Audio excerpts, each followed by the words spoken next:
Hello and welcome to Chat UTD. This is my preview of the Brighton game. As well as previewing that game, I'm going to look at the idea that I think United are probably to some degree or other at this stage of the development that we're in, modelling themselves on what Brighton have done. It's something I've said in the past, and I'm just going to explore that a little bit further today.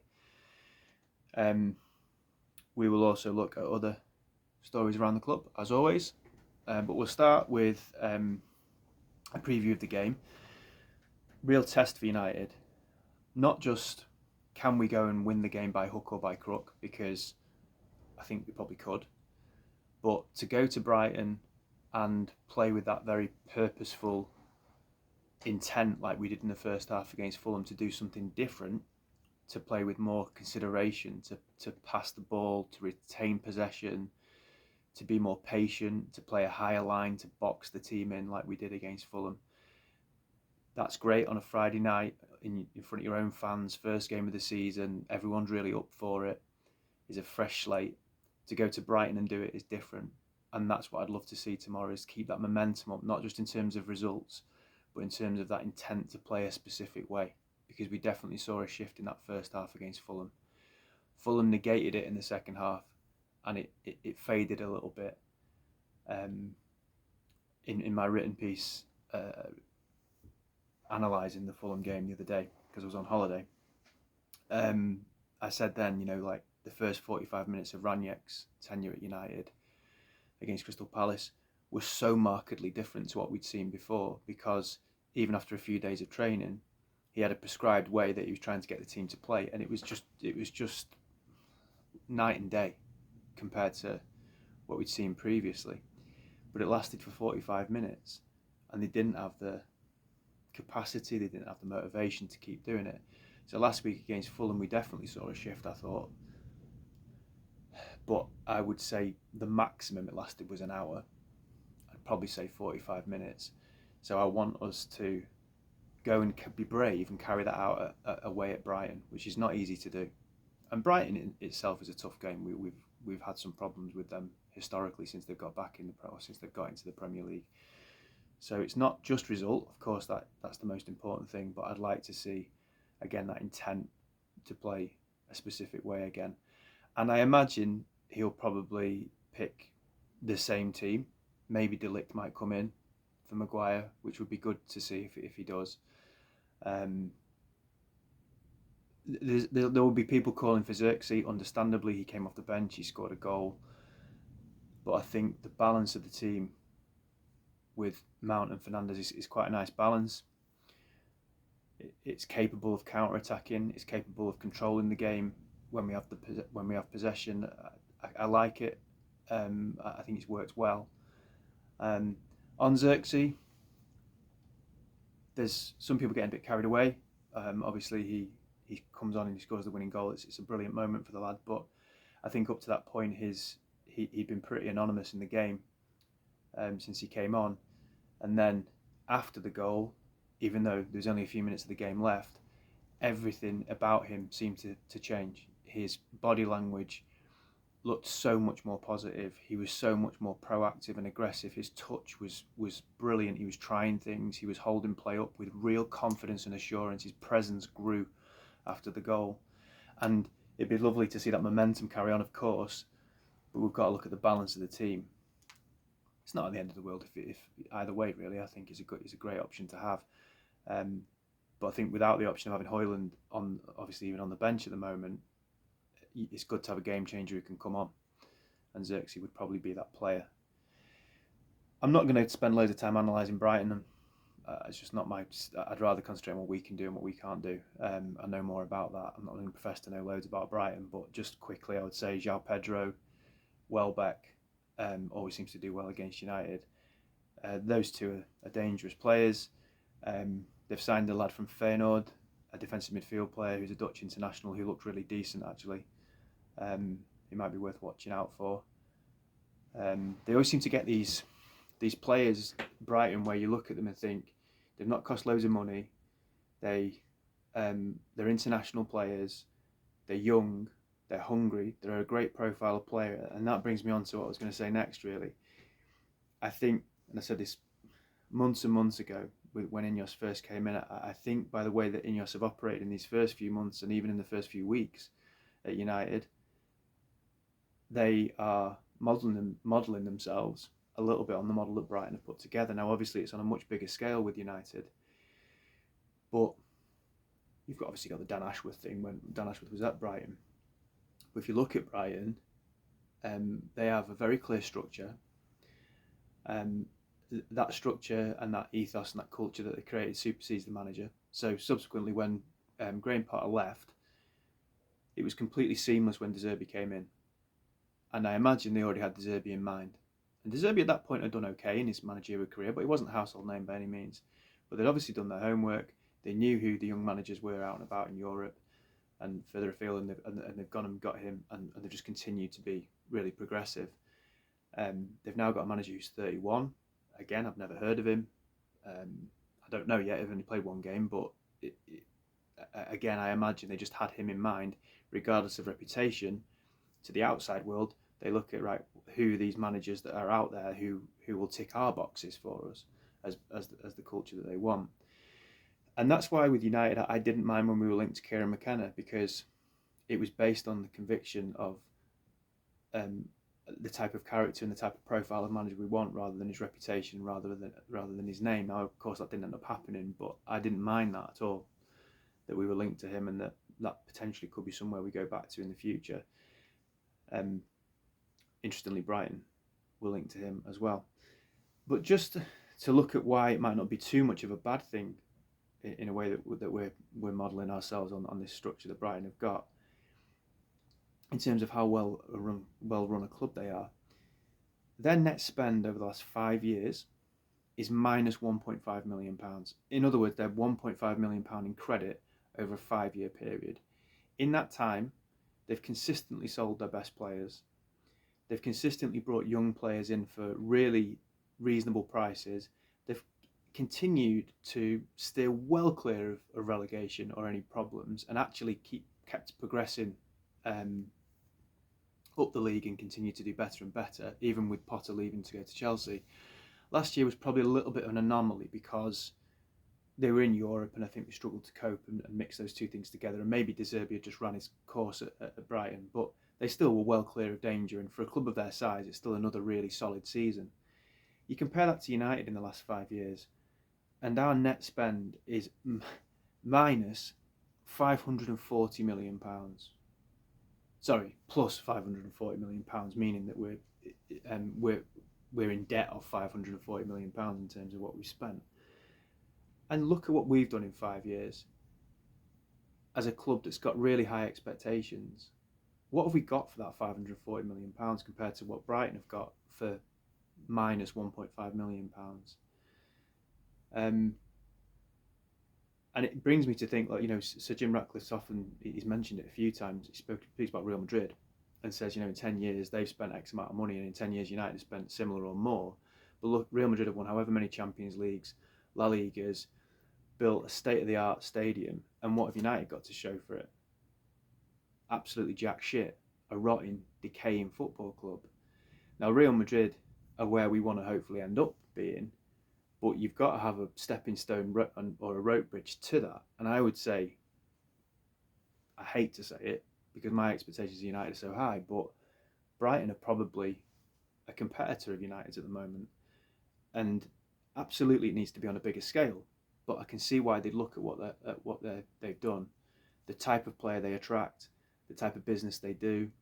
It's just slick. It's seamless. They lose a player, they go and get another player of a similar profile because they've got a dossier of young quality players throughout Europe, Africa, North America, wherever, and it's just bang, bang, bang, bang, bang. And we can't be snobby enough to think, well, we're Man United, we just go and get the best players. That's not the case anymore. And even under Ferguson, it wasn't. We always uncovered gems. There's so many footballers in the world, and you've got to have your finger on the pulse. And Brighton certainly seem to be a club that can do that. So, not necessarily about tomorrow's game, more of a bigger picture thing, but I think it's worth just me mentioning that. And of course, Dan Ashworth was there until I think 2 or 3 years ago at Brighton, and he played a big part in that structure that they've got. They've got their chairman, then Paul Barber as the chief executive, and then obviously it was Dan Ashworth. He's been replaced by David Weir, although he doesn't have as varied a role by the look of it as Dan Ashworth has. But again, Dan Ashworth leaves. Does everything go wrong? No. They just replace him with someone who they think has got similar qualities, and the club keeps going and ticking over. And it's a big sea change for United to kind of do things in that way, because as a club, we've always, the fans in particular, have always put everything onto the manager, because we had a manager for 26 years. It's two definable pockets of time that were just so revolutionary for our club. There was Sir Matt Busby, who was there for more than 20 years, and there was obviously Ferguson, who was there for more than 20 years. And I've grown up with that. But times are changing, and you do have to have a structure in there. And that structure is now the what's the word? You're only as good as your structure, rather than it used to be you're only as good as your manager. So I'm sure that synchronicity will continue. On to other stories around the club, and it is stories at the moment, no confirmed outgoings or incomings, but McTominay was rumoured to be on his way earlier in the week. That hasn't happened yet. Ugarte apparently is close. We've signed a young player from Africa. There's stories suggesting that we might still go in for a striker and left back. There's stories about Sancho, perhaps going to PSG. It's not necessarily United's fault, this, but because journalists cover United stories from their infancy all the way to whether or not it ends up happening, it just feels so drawn out and long, and in the end you get to the point where you're just like, right, are we signing this player or not? Are we selling that player or not? That's why it's best probably just to stay clear of some of the news, but it just feels a bit drawn out. And just on the specific players I just mentioned then, McTominay, no problem with McTominay at all. A player that in his youth I thought had the potential to be a real leader within the dressing room, and maybe even a captain of United. And then as time's gone by, I've just thought it's clear the limitations that the lad has. I think if you built a team around him, or put him within a team where his strengths are going to be utilised and you manage him correctly, he's a weapon for any team. But looking at our team, the position he plays and his best strengths, it just doesn't really fit in, certainly not in the starting 11. And I always say, look at the clubs that are in for him. It's not Bayern Munich. I think they might have been interested apparently a while ago, but it's not Bayern Munich, it's not Barcelona, it's not Real Madrid, it's not AC Milan, it's Fulham. Okay, Napoli obviously are a good team, but you see what I mean. It's not. He's not an elite player. He's not a player that's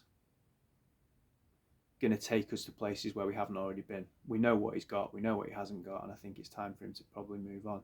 And also, we need to recoup some money, because this summer, in terms of decent money coming in through the outgoings, has been really poor. Again, and it needed to be so much better. Greenwood, we got decent money for. The others have all been bits and bobs. You've got Lindelof, we probably need to get off the books. McTominay, Sancho, and this is why we've got a net spend of 540 million over 5 years. We don't get players off the books. And looking at those players, McTominay, you're going to get, let's say, roughly 20, 25 for him. Lindelof's probably only about 10, so there's 30 or 35. Sancho, I'm not sure. I think we'd be swimming the channel if we got any more than 40. But let's say best case scenario 40. There's potentially 70 million quid that you've recouped, which is a lot of money for United. And it's just like, get it done. Get those players gone. They're not going to play a part in the team. Certainly Lindelof and Sancho aren't. And as I've said for many years, to be honest with you, if anyone gave you over 50 million for Rashford, I'd absolutely snap your hand off for it, but it's not going to happen. So, we have to put up with it. And Ugarte is obviously the one that's being linked to coming in. The way I'd sum it up is that I've spoken about these stages, haven't I, that United need to go through. Stage one is that you clear the decks of the dead wood and the players that are toxic influence and all that kind of stuff, and you get players in who are the right type of profile. that fit the structure and ethos of what we're trying to work towards. They're not necessarily going to be world beaters, but they start to help us to find some consistency in what we're doing. Ugarte is fine in that respect. He's a stage 1 player, but we're paying stage 2 or stage 3 money for him because if you believe the press, it's 50 million or more. It's a loan with an obligation to buy by all accounts, and it's the big hitters are saying it, Romano and Ornstein, so no reason to disbelieve it. It's a lot of money for what is a stage 1 player. Don't forget, he is really a PSG hand-me-down, because PSG have got a player in Neves that we couldn't afford to buy, and now they don't need Ugarte. Now PSG are a piece of turd under our shoe compared to in terms of like the size of club, but they don't want him. So don't forget that, like does he improve what we've got? Does he improve that midfield area? Yeah. Does he give us an option that we hadn't have previously? Yeah. If he and Casemiro are there, that starts to look a lot more solid. But he's a hand-me-down from PSG, and okay, stage 1, that's fine. But 50 million quid's a lot of money, and it's not done yet. I think it will be done, but it isn't done yet. So we will see. Predictions for tomorrow. God, I don't know why I bother doing predictions, because other than the big one, which was the cup final where I got it bang on with 2-1 to United against City, I tend to get it wildly wrong. And you have to forgive me. I'm conditioned over the last few years to be a pessimist, and if I follow my hunch of what's going to happen tomorrow, because this is what I've seen happen over the last few years, it'll be a typical early season away game where the crowd are really up for it because it's United. It's their first home game of the season for Brighton. The first few minutes, I can see us making loads of silly mistakes, us getting overrun, it being complete chaos.